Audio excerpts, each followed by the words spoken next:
Si todavía necesitas que alguien entienda por qué te fuiste, entonces una parte de ti no se ha ido.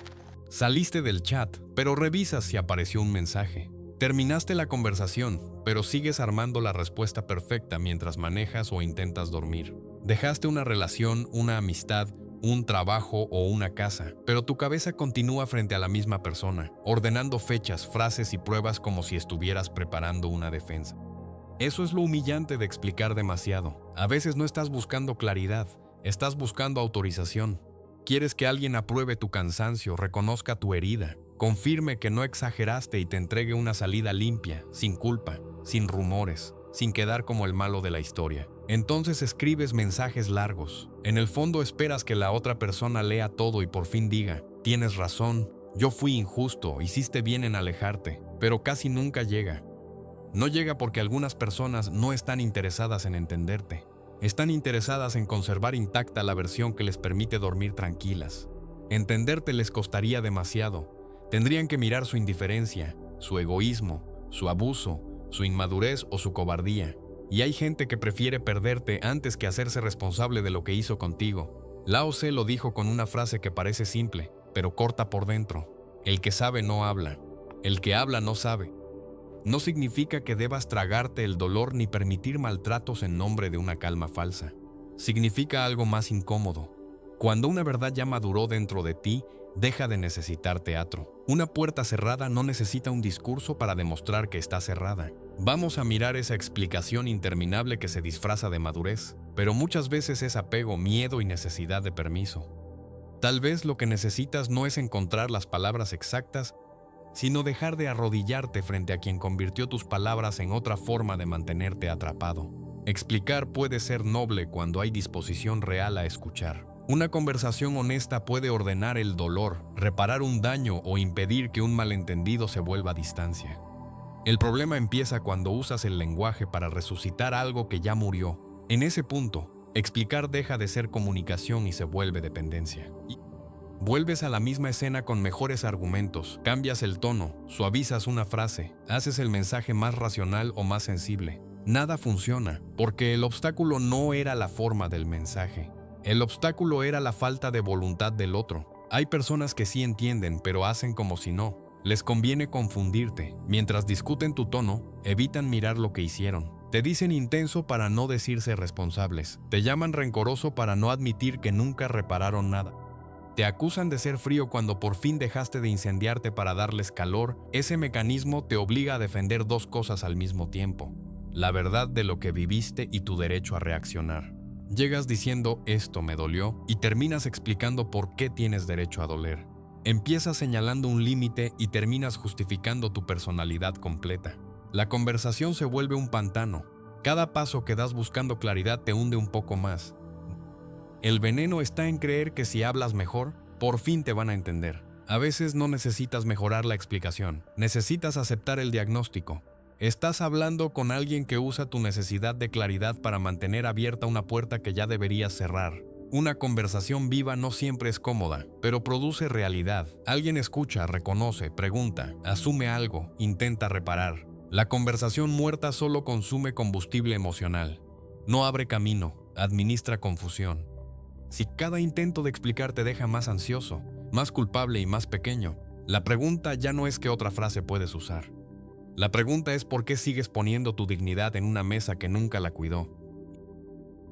Lao Tse no escribió para enseñarte a tener la última palabra. Su pensamiento nace de una intuición contraria a la obsesión moderna por controlar, convencer y corregirlo todo. El Tao no te pide imponerte sobre la realidad como si la vida fuera una pared que debes tumbar a golpes. Te pide observar cuándo una acción nace de la claridad y cuándo nace del orgullo. En el Tao Te Ching aparece una idea central, el Wu Wei. Suele traducirse como no hacer, pero esa traducción puede engañar. No se trata de quedarte inmóvil ante cualquier abuso. Wu Wei significa no forzar. Actuar sin violencia innecesaria. Intervenir cuando corresponde y retirarte cuando insistir solo produce desgaste. No forzar no es permitir que te pasen por encima. Es dejar de empujar una puerta que ya mostró su naturaleza. Es comprender que una explicación repetida 20 veces ya no es valentía, sino pérdida de centro. Es reconocer que insistir en que alguien madure puede convertirse en una forma de inmadurez tuya. La inmadurez de no aceptar lo evidente. Lao Tse usa el agua como una imagen profunda de la fuerza. El agua parece débil porque no golpea con arrogancia. Se adapta, rodea, desciende, encuentra grietas. Con el tiempo desgasta la piedra, no por escándalo ni por discurso, sino porque sigue siendo agua. Tu ego odia esa enseñanza. El ego quiere una victoria visible. Quiere que la otra persona vea tu salida y sufra. Quiere que tu silencio enseñe. Quiere que tu ausencia se convierta en castigo. El Tao no está interesado en ese final cinematográfico.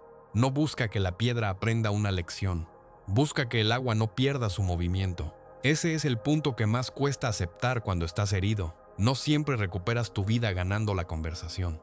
A veces la recuperas abandonando el intento de ganar. No porque el otro tenga razón, sino porque tu energía deja de estar secuestrada por un tribunal que no va a darte justicia. El Wu Wei te devuelve una pregunta concreta.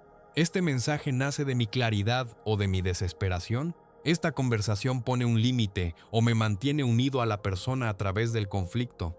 Cuando respondes con honestidad, muchas palabras se caen solas. Todos necesitamos ser vistos. No hay nada vergonzoso en querer que alguien reconozca el dolor que causó.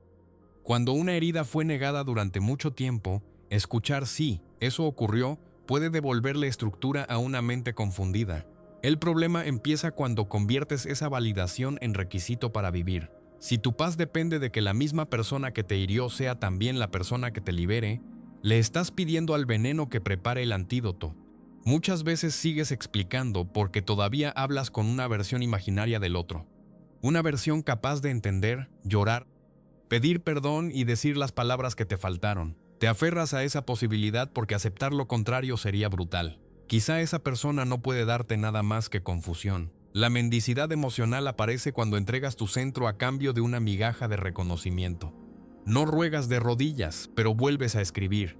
No lloras en la puerta, pero repasas argumentos. No dices, por favor, mírame, aunque todo tu cuerpo esté diciendo exactamente eso. La verdadera salida no llega cuando el otro por fin dice entiendo. Llega cuando tú puedes decir, sin teatro y sin rabia performativa, ya no necesito que entiendas para saber lo que viví. Esa frase duele porque se siente como renunciar a la justicia, pero madurar también consiste en aceptar que algunas historias serán contadas mal por personas que necesitan contarlas así para no derrumbarse. Tu tarea no es corregir cada versión. Tu tarea es dejar de vivir arrodillado ante la versión de alguien que nunca cuidó la verdad contigo. El silencio no siempre es sabiduría. A veces es la misma dependencia con otra ropa. Existe el silencio que castiga, dejar de hablar para que te busquen, bloquear esperando que descubran otra forma de llegar, publicar tranquilidad para que alguien la vea, desaparecer con la esperanza de que tu ausencia haga daño. Ese silencio no descansa. Vigila, cuenta horas, revisa señales y calcula efectos.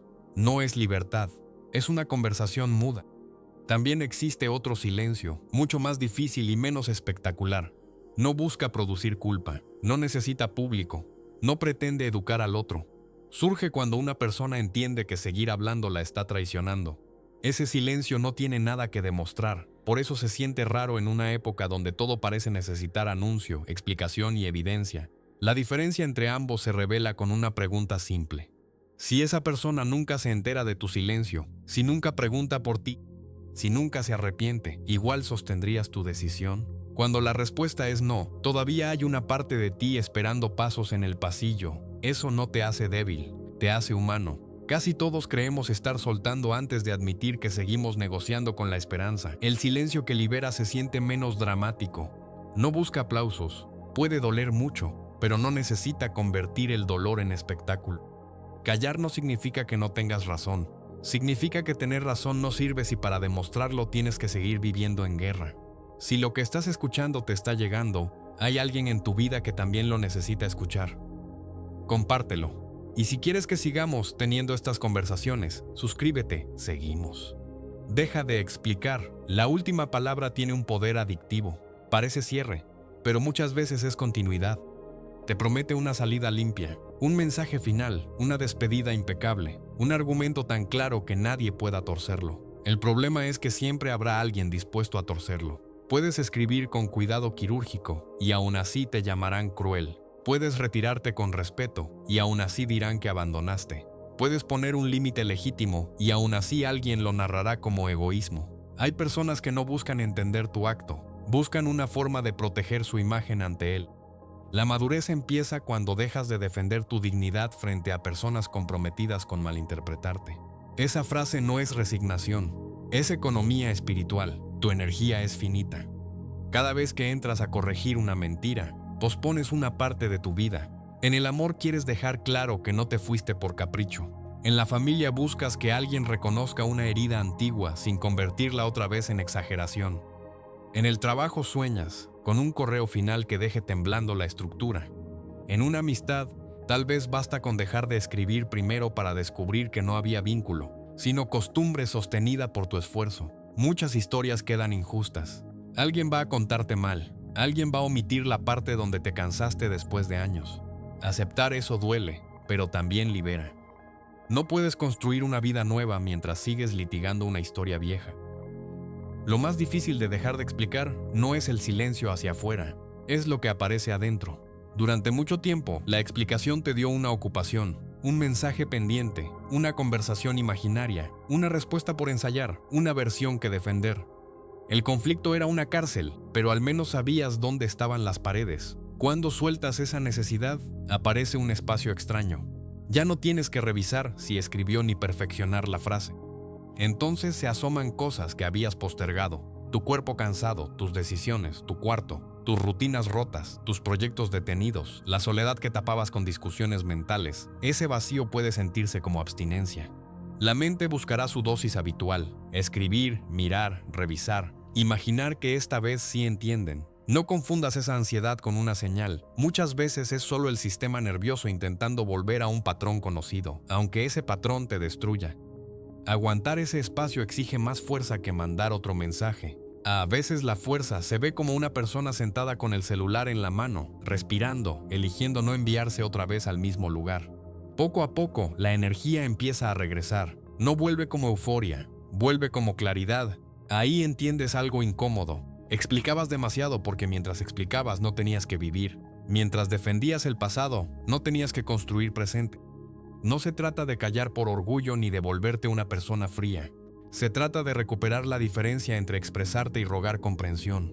Aquí tienes 3 formas concretas. 1. Revisa si la conversación tiene condiciones reales para existir. Antes de explicar otra vez, pregúntate si la otra persona ha mostrado capacidad de escuchar sin convertir todo en defensa. Si cada intento termina en burla, negación, manipulación o culpa, no estás dialogando, estás alimentando un mecanismo que ya conoces. Cuando no hay condiciones, tu tarea cambia. Ya no se trata de explicar mejor, sino de poner un límite más claro. 2. Escribe la explicación completa, pero no la entregues automáticamente. A veces necesitas sacar todo lo que tienes adentro. Escríbelo sin filtro, con rabia, tristeza, vergüenza y precisión. Pero no confundas escribir para ordenar tu mente con enviar para obtener justicia. Hay textos que existen para devolverte claridad, no para entrar otra vez al pantano. Lee al día siguiente y pregúntate qué parte pone un límite y qué parte todavía pide ser elegido, entendido o absuelto. 3. Cambia la necesidad de ser entendido por la obligación de ser coherente. La pregunta adulta no es ¿cómo hago para que me entiendan? La pregunta adulta es ¿qué decisión sería coherente con lo que ya entendí? Tal vez no puedas controlar la interpretación ajena, pero sí puedes controlar si vuelves a donde te lastiman, si respondes a la provocación, si sigues disponible para la misma dinámica. Ser coherente no es volverte insensible, es dejar de traicionarte para que otro no se incomode. Quien se explica demasiado todavía está pidiendo permiso.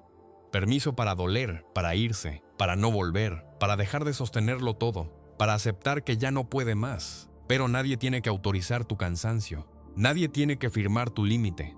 Nadie tiene que comprender tu salida para que tu salida sea legítima. La persona que te obligó a explicar 1000 veces lo mismo quizá no era incapaz de entender. Tal vez solo era incapaz de hacerse cargo. Y tú no naciste para convertir tu vida en una traducción permanente de tu propio dolor. No naciste para arrodillarte frente a quien convirtió tu claridad en confusión. No naciste para entregar mensajes eternos a personas que usan tus palabras como material de defensa. No naciste para vivir justificando por qué te duele lo que a cualquiera con conciencia le habría dolido. A veces la frase más poderosa no es la más perfecta. A veces la frase más poderosa es ninguna. No como castigo, no como pose, no como superioridad. como descanso.